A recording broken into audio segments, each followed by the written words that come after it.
offline. So if you cannot even keep yourself hydrated with water, do we want more EMS call coming here? Or we really don't want people to come here to participate? This is not 2227 Payne Avenue. Please understand, this is the reality. Please think about these rules. Maybe we should not have it. Thank you. Thank you.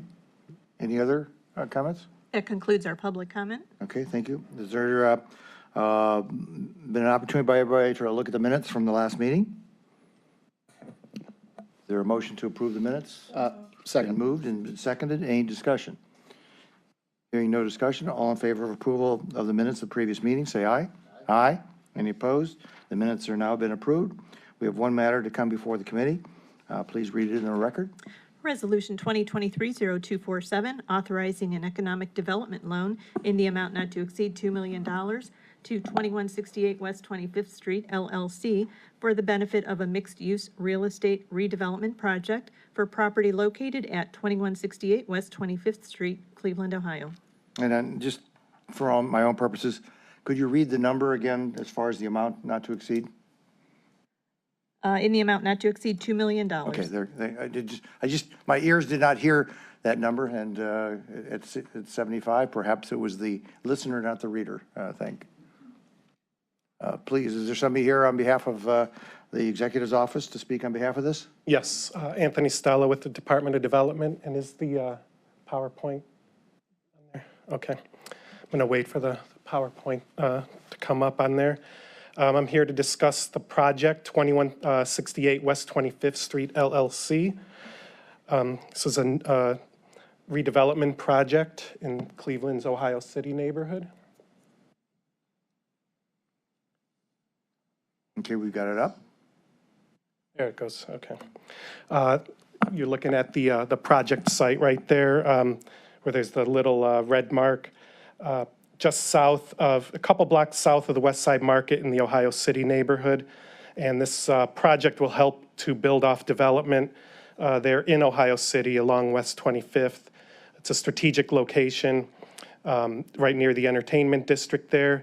There's also some other infrastructure, the Red Line Greenway, and also its proximity to the RTA West 25th transit stop.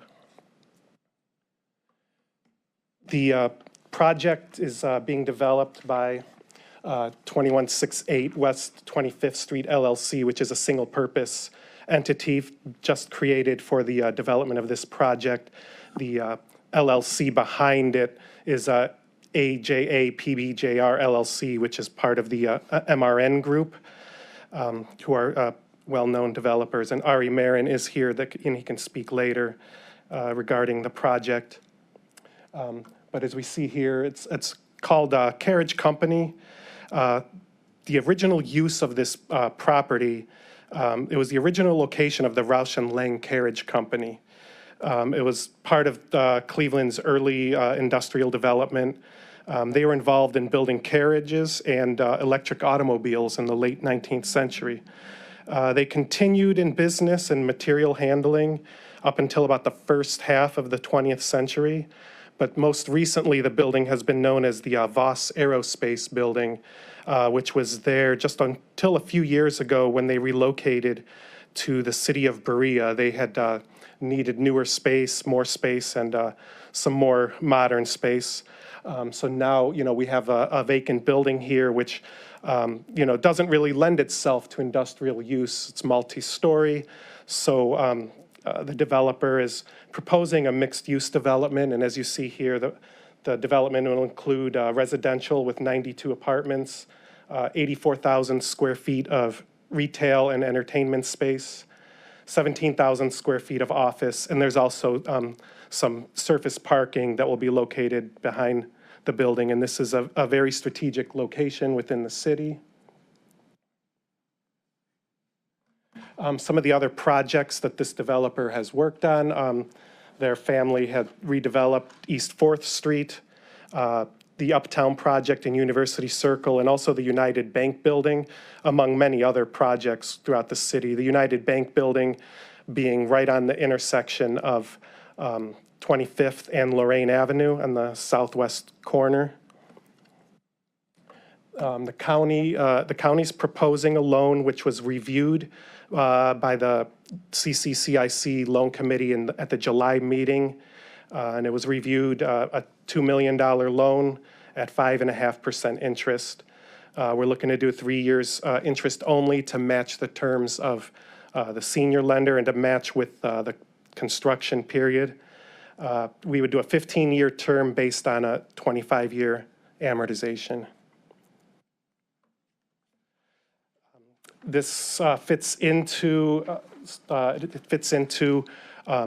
economic development under kind of two different project benefits. The first, obviously, is the job creation, looking at about 60 new full-time equivalent jobs on the site. And also, it's part of place-based strategy. It's a historic site in a prominent location, near transit, so it'll help bring more residents, jobs, and visitors to this site. The company MRN, the developer, it's a very diverse workforce. They have 243 total employees, 168 are residents of the city of Cleveland, 115 are African American, 9% Hispanic, Latino, and 8% are multiracial. Some of the partners in the deal, some of the other sources of the project, they're looking at Huntington Bank as a senior lender. The state and county together put in some brownfield funds to help clean up the site. They've received federal and state historic tax credits and also state opportunity zone fund. The developer's injecting $9 million in equity, and then the county loan is coming in to help fill the small gap remaining on the project. The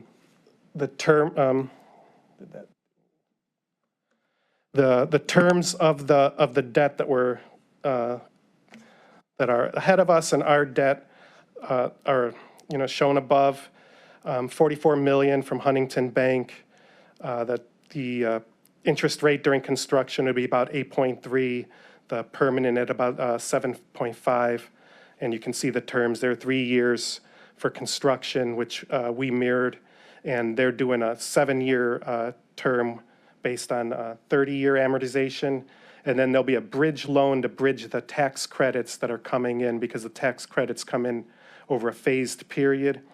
That will just only be a loan during the construction period, and then they'll be paid off by the actual tax credits that come in. And that's also a 3-year loan. So we mirrored our interest-only period after the other terms.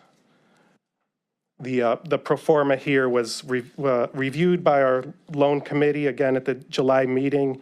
Essentially, there's 4 use types that are contributing to the revenue. There's apartments, which make up 78,000 square feet of space. The retail / entertainment at about 84,000. A small amount of office, and then parking. So all 4 of those uses contribute to the revenue, which meets and exceeds our requirement. We have a requirement of 1.2 on the debt coverage, and the project meets it at about 1.23 and increases up to about 1.35 in year 2032. We would be taking as collateral, we would be taking a shared second position lien on the real estate, which has a value of $69.1 million based on income approach to value. And we would be at a loan to value of 66.7%, again, well exceeds our 90% requirement. And there will also be personal and trust guarantees from Jory Marin, Ari Marin, and also a guarantee from AJA PPJR LLC. And I can invite our developer up or open it up to questions, whichever. Yeah, before we get to the developer, first. let's have folks on the committee and see if they have any questions regarding Sure. the financing package, the Sure. capital stack. Questions from anybody? Simon? Just a question about how the developer came to be asking for this loan. Did they approach you, or, I don't have, if that's okay? I mean, Yes, just how did this yes. department get involved with this? Yeah, generally on all of our deals, the developers often approach us. So they had approached us looking for some help filling that final gap in their capital Do you stack. remember when that was? I don't remember. This year? Do you remember? Yeah, this year, probably June, was it about? June, about June. Okay, I'll ask the developer. Yeah. More about that. Okay. Okay, thanks. Other questions? The chair will ask a few then. In regards to the 3-year interest only and then the 15 years, is it that there'll be a balloon at the end of the 15? Yes, Okay, so it'll be fully paid for at the end of the 15? yes, Okay, and we will have collected 5.5% interest during the entire life of the 15 years because the Yes. first 3 years interest only, and then after that? yes. Okay, and so that's considerably higher than what we're making on our own investments from our That's true, investment yeah. advisory committee. I can tell you that. Don't know if that will be there throughout the entire 15 years. Anybody's guess as to what's going to happen with. Yeah, that's anyone's guess what'll happen with interest rates. And I had a note on here about owner commitment, but you've already answered that with your very last slide. So the Yes. owners are signing off. And where do we fall in regards to that personal guarantee? Are they personally guaranteeing the whole capital stack to everybody? Yeah, that's generally what happens Okay, in so most we're- deals. They're mostly all recourse loans. Yeah, and being in the second position, that's puts us pretty far behind Huntington Bank, but obviously with their $44 million up front. Right. But there's a personal guarantee to Huntington, I assume. That same guarantee goes to Huntington in a personal guarantee? Yes, when we review the deals and we see the term sheets for the other lenders, we like to mirror what they're getting as a guarantee, even though, we're in a subordinate position, but we like to get whatever collateral, and our loan committee sort of insists on that too. And how's the 859 breakdown as far as the brownfield between the state and the county? You know what, I don't know exactly. I think it's usually a smaller part of that is the county amount, and I don't think I have it broken down here, and I apologize for that. Anybody out there on your team? I assume that's going to be a grant as opposed to? Yeah, it's a small grant that goes in to match the state amount, and I forget how the percentage, how it breaks down, but the county's percentage is smaller than what the state does. And we've been seeing this on a lot of our redevelopment deals that are coming through. If in the event that the site does not go forward, do we have any opportunity to reclaim that brownfield money? Or guaranteed or supported? I don't know the terms of the brownfield grant. I believe that most money we do always has some sort of clawback provision on there if the projects don't go forward. All right, well, it would make sense. I see a couple of people squirming in their chairs as to whether they're going to hop up and answer those questions that I keep asking, or they're going to let you, I know these to be, these loans, the ED loan, always, we pay on a reimbursement, so the project, in theory, has to be completed or is under construction as they're, reimbursed. on the And they- brownfield too? I would have thought the brownfield has to come first. Yeah, but that would be just on that brownfield portion of it, right. yeah. So, I guess the guarantee on the brownfield is that the site gets cleaned up and is ready for development. Okay. Any questions as a result of the chair's questions? Just a follow-up. Yes, ma'am. So our secured position, I have a question based upon what occurred in the Meyer situation. Yes. If there's ever a change of our secured position, would this go again in front of the loan committee before it comes to council? Yes, it would, yes. Okay, If there's what- any change that's material to what's presented here, it So the would go question back. is what's material? Because on the Meyer loan, you never took it back or went at the last minute to that committee, and there was some discussion about whether that was material. What would Well, be different about this project if we Sure. were drop in position? sure, and I know you said me, but it wasn't me. I know, Department. department, thank you. No, you not personally, Yeah, department. yeah. So I would consider a change in that position to be a material change. So if that were to occur, I would take it back to our loan committee and come back before this committee again. I had another deal just recently where we had a change in the type of security we were changing. So, but that was a Board of Control deal. It was under 500.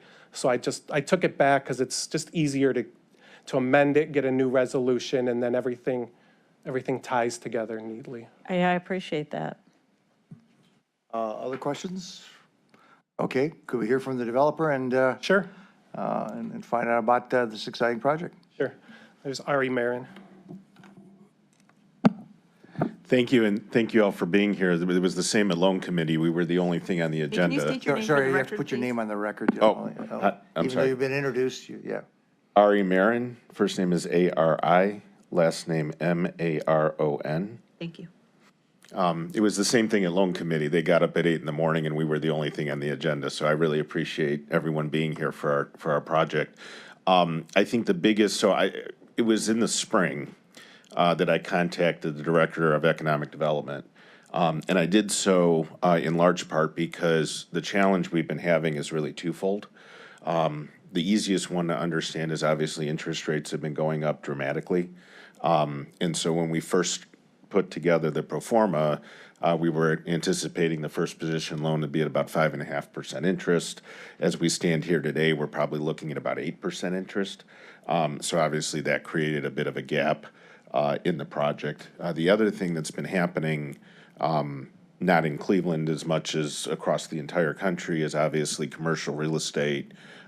Because of the lack of people in the office, a lot of the big commercial real estate deals on the coasts and in Texas and et cetera are upside down. That's created sort of an effect on the capital markets and really, frankly, a willingness to lend within the banking community. And then the third issue is with the failure of the several banks on the West Coast, the FDIC is looking at loan-to-deposit relationships in the banking community. And so given all of that, we felt like it was important to see if we could create a little bit more sub-debt for the first position lender, just to make sure that we could get that loan. And so that's really what led to my call and ultimately working. This is the first time we've ever actually gotten a county loan.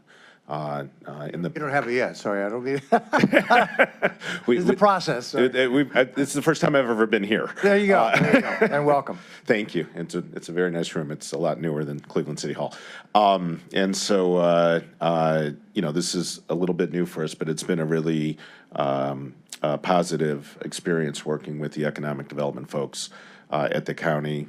They've done a really thorough review and an expedient review, and so we've appreciated that. The last thing I'll mention is obviously COVID had a major effect on our business and on development in general. And one of the things that we're discovering, and I think this is a double-edged sword, it helps Ohio City, it impacts downtown in a different way, is that the recovery is not equal across different neighborhood types. And so what we're finding is that downtown, roughly 40 to 50% of the people are back in the office.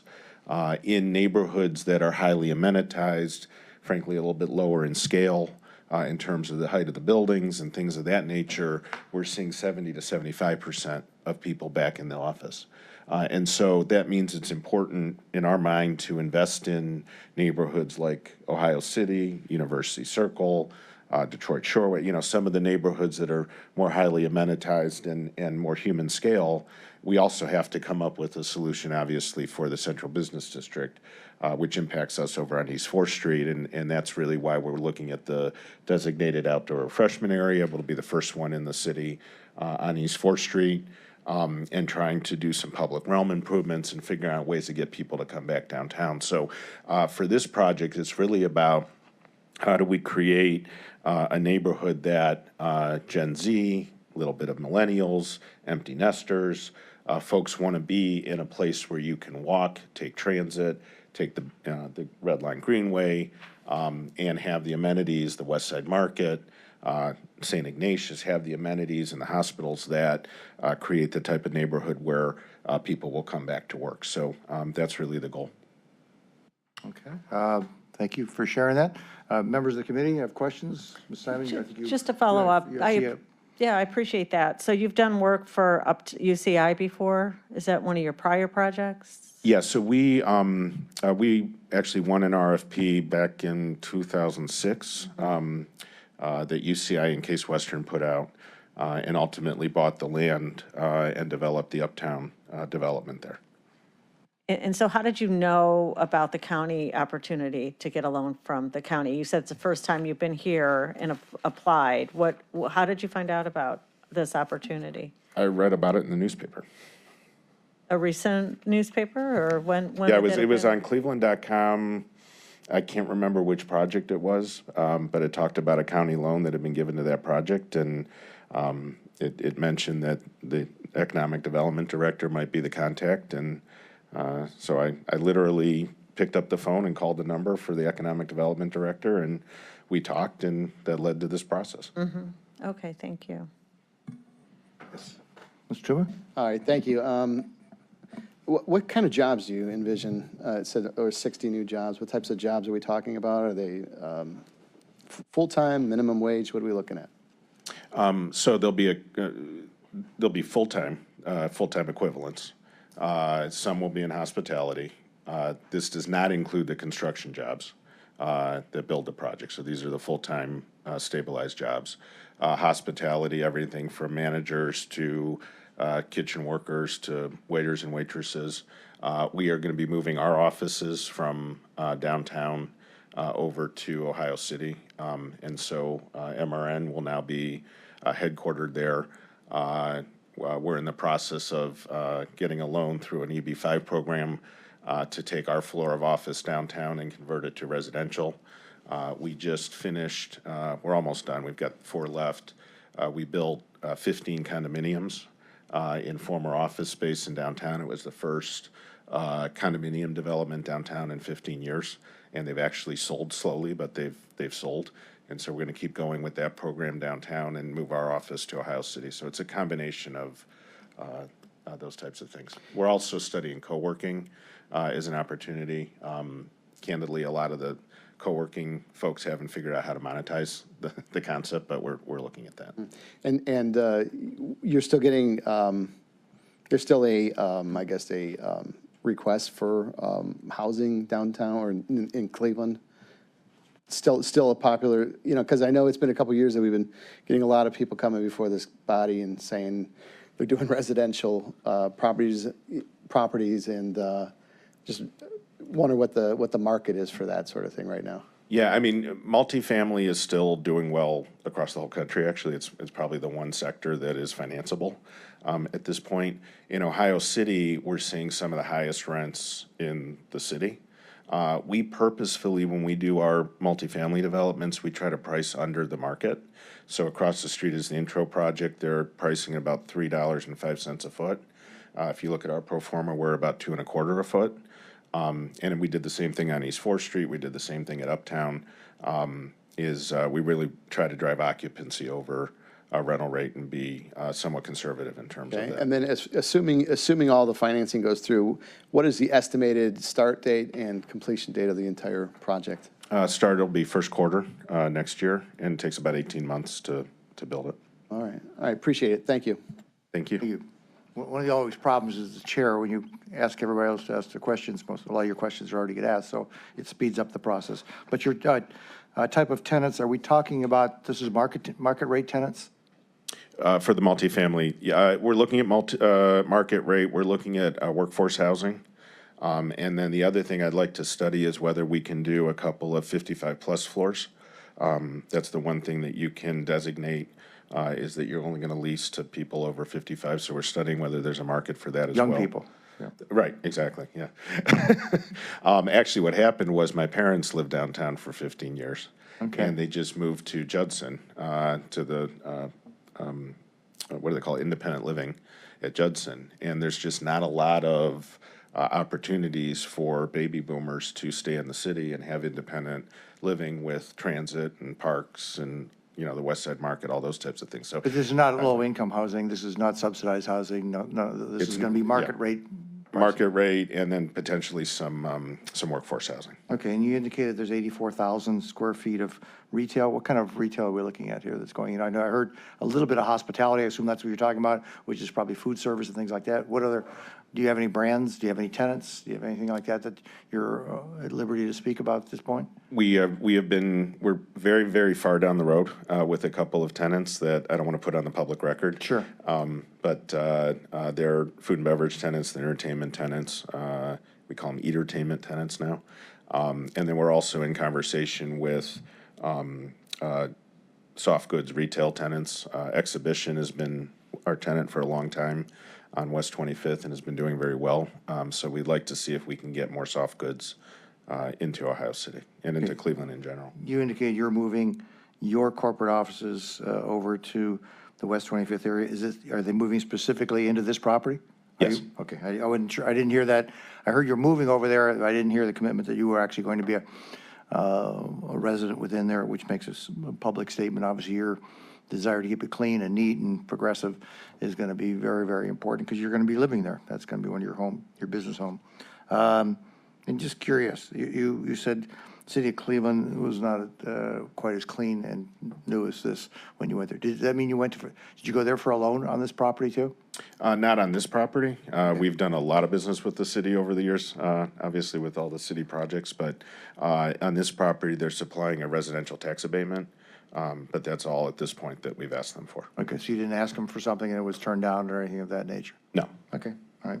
Any other questions based on the chair's questions? Yes? Thank you, Mr. Chair. Two things. So this is a historic building.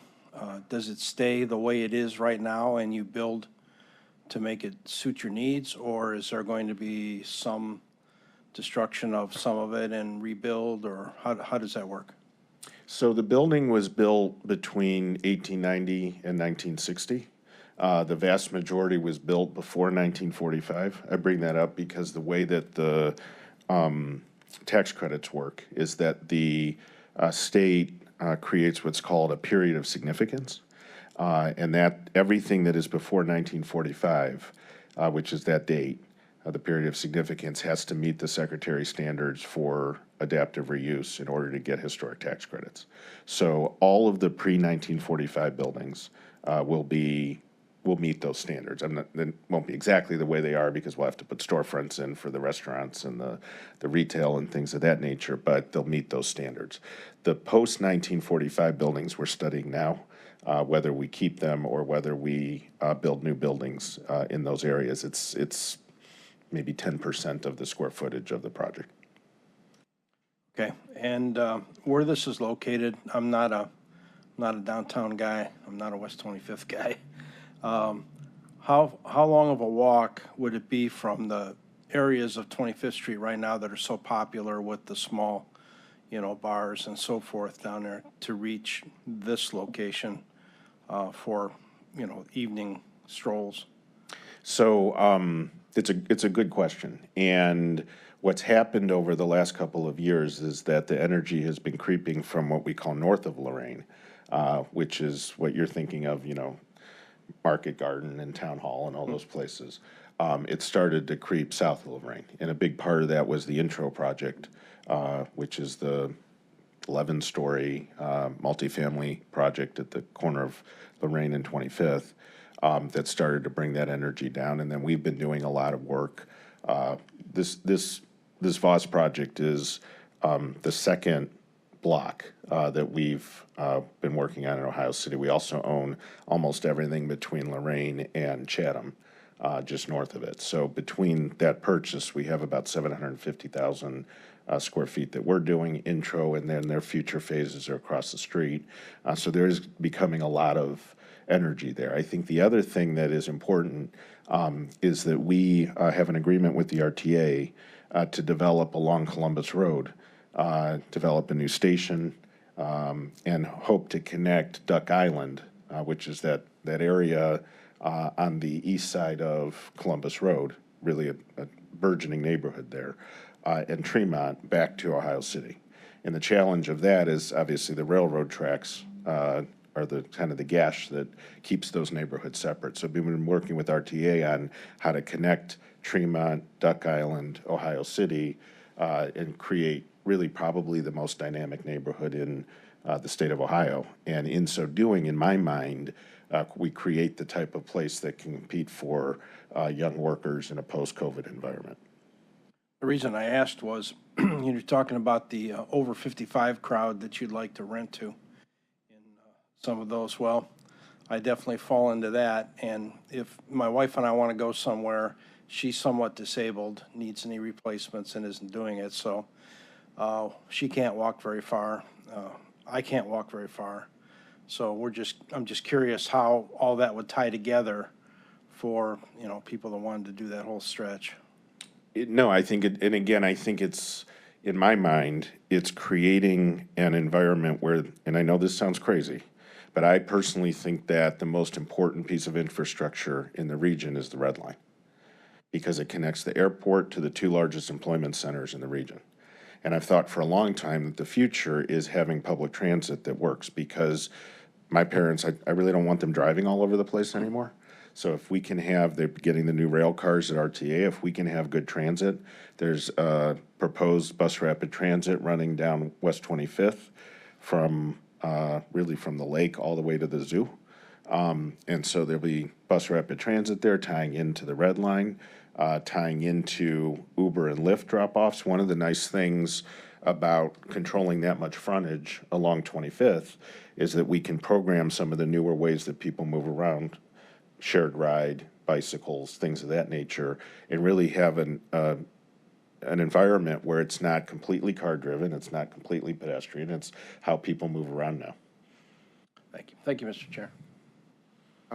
Thank you. One of the things that we get a chance to do is hear about projects and hear some of the, kind of the fun stuff that goes on. The Huntington Bank building, we were told, was going to have a component that's going to be associated with the historical society, and perhaps bringing automobiles into that restaurant facility. Any chance of any of your carriages are going to be recreated and be sitting there in your lobbies and things of that nature? Yeah, we've been talking with the Western Reserve Historical, the Crawford folks. They Small world. Okay. They have 3 electric cars that were created by Roush and Long, literally in that facility, that are sitting there on Wade Oval. And so we've been talking about displaying them in the new project, so the cars that were actually built there would come back and do that. And in some ways, I like the idea of, 100 some years ago, they were building electric cars in Cleveland, Ohio, until some guy named Rockefeller, who I walk past all the time at the cemetery, literally passed a law at the federal level that you can't build electric cars anymore. And now here we are, everybody's moving back to electric. So we kind of want to celebrate that history a little bit. I think it's important. Okay, I think that would be refreshing to have that, that piece of history right in your lobby if you could. But I also assume that at some point you also built a different kind of carriage that predated the electric car there, as it converted from the true carriage into that. They had horse and carriage, and then what they did, which was kind of fun, is the electric cars, when they were first built, They were just carriages, right? were marketed primarily to women. Because what happened was the cars were the crank cars. The ones that they built at Roush and Long, they didn't have the crank, they had a starter. Yeah. And so they did these elaborate Victorian marketing campaigns geared towards affluent women who didn't want to get out of the car and crank the crank. So we have those too. We have those campaigns, and all of that I think we'll celebrate at the building. It's really cool history. That'd be kind of a fun project. But you referred to it as the Voss building a couple times in your presentation, but does Voss have anything to do with this? I thought Voss was just a tenant, weren't they? It's my fault. I call it the Voss building because Okay, I've been because doing it I'm for. familiar with the Voss company, and that's Yeah. why I didn't think they owned anything over there. No, they owned the building at one point. Okay, you guys bought it off of them. Okay, We but I bought didn't- it actually from a company in Chicago that was going to redevelop it. They didn't. We bought it off of them. Gotcha. So Okay, we're- but I didn't we're think 2 Voss was removed still from there in Voss. the neighborhood. No. Okay, very good. Any questions based on the chair? Okay. Is there any exigencies as far as having to expedite this thing, or is it going to go through its proper 3 readings? If we can do it on a second reading, that would be great, Is there a reason to? to try to get it, get everything closed up quick enough. If there's not, we'll just go through, I haven't heard anything from the owners for anything other than, what that means is there'll be another reading next week, and there'll be another reading 2 weeks after that. That's fine. Okay. Thank you. Thank you. Okay. Is there a motion to move this forward for a second reading before the committee, the council? So moved. Second. It's been moved and seconded. Any discussion? Hearing no further discussion, all in favor, say aye. Aye. Aye. Any opposed? Motion carries, so it'll be read in a week from Tuesday for its second reading, and then 2 weeks after that. Thank you all. It's nice to meet all of you. Good luck. Thank you. Thank you. I want to see those carriages and electric cars. Yep. Okay. Any miscellaneous business? Hearing none? Oh, I'm sorry. I apologize. What, sorry. You got to be quicker than that. Yeah. The sequence of events. Hi, Vaughn Johnson, Department of Development. I have an announcement on an unrelated topic. If I could take a moment, please. Sure, go ahead. I wanted to take a moment to share with you that Doesn't our, involve any legislative action? no. Okay. No. This involves a colleague of ours. Mr. Mike May has decided to retire. Oh, okay. His last day will be October 31st, 2023. And I just wanted to take a moment to just share a few things about Mike and wish him well in his retirement, if that's all right, Mr. Chairman. Sure. Okay, thank you. It's truly my privilege to speak on the positive impact that Mike May has had during his tenure at Cuyahoga County. Mike has been an integral part of our economic development team, and his contributions have been well documented and exceptional. His expertise has been invaluable in navigating complex lending deals and projects. What I admire about Mike the most is his passion for his work that has consistently shown through. Over the years, Mike's commitment and dedication have been evident in the successful execution of numerous projects and loan deals. His expertise has been the cornerstone of many of the decisions that we make and recommendations. Mike's willingness to share his knowledge and mentor other team members has also had a lasting impact. His guidance has helped to nurture future talent within the department, helping to ensure continuity of our mission. While we bid farewell to Mike, we also are confident in the strength of our team and our ability to continue the important work of economic development in Cuyahoga County. So Mike, if you're watching, as you embark on this new chapter of your life, please know that your contributions will always be remembered and appreciated. Thank you. And as part of the Economic Development Committee for a number of years, we want to also thank Mike for all of his time and service. He worked diligently and on behalf of this county, and so we wish him all the good luck and Godspeed in whether he's moving into retirement or whether he's just going on to another sector of his life. Thank you. Any Thanks other? so much. Thank you very much. Thanks. Now we'll adjourn the meeting. Thank you very much, and we can always find time to recognize somebody for their hard work. Thank you.